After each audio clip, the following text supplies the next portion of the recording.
Hello everyone, আসসালামু আলাইকুম। আমি মুস্কান। কেমন আছেন আপনারা? আশা করি ভালো আছেন। তো আমরা ঈদের কয়েকদিন পরে গিয়েছিলাম পার্কে ঘুরতে।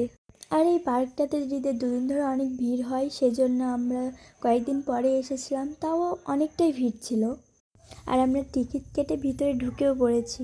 এর আগেও আমি একবার এসেছিলাম, তখন পুরোটা দেখা হয়নি আমার। আপনারা যারা এই পার্কটাতে এসেছেন তারা হয়তো জানেন যে পার্কটা কতটা সুন্দর। আর চারিদিকে শুধু সবুজ গাছপালা, মানে অনেক সুন্দর। তারপরে একটু ঘোরাঘুরি করে কটা ভিডিও শ্যুট করে নিয়েছে। আর তোমরা এই ঈদে কে কোথায় ঘুরতে গিয়েছো এবং কেমন এনজয় করেছো কমেন্টে জানাবে।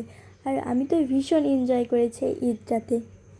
আমার জায়গাটা দেখে এমন মনে হলো যে পুরোটাই ভিডিও শ্যুট করার জায়গা। আর আমার সবথেকে ভালো লেগেছে এই জায়গাটা। দেখুন কতটা সুন্দর না, চারিদিকে শুধু সবুজ গাছপালা। আর এই নিয়ে আমার পার্কটাতে আসা 3বার হচ্ছে। 3বারের মধ্যে 2বার ভিতরে আসতে পেরেছি আর একবার পারিনি, গেটের কাছ থেকে ঘুরে গেছি। এত পরিমাণে ভিড় ছিল যে গেটের কাছ থেকে আমাদেরকে ঘুরিয়ে যেতে হয়েছে। আর জলের ওপরে বাঁশের তৈরি ব্রিজ করে ভাবলাম এখানে দাঁড়িয়ে কটা ভিডিও করব, ফটো তুলবো, কিন্তু ভিড়ের জ্বালায় তো আসতেই পারছি না। তো ফটো এবং ভিডিও করা তো দূরে থাক। তারপর অনেক কষ্টে ওটা পার করে এসে তারপর আবার হাঁটতে শুরু করলাম। সেই তখন থেকে আমরা হেঁটেই যাচ্ছি।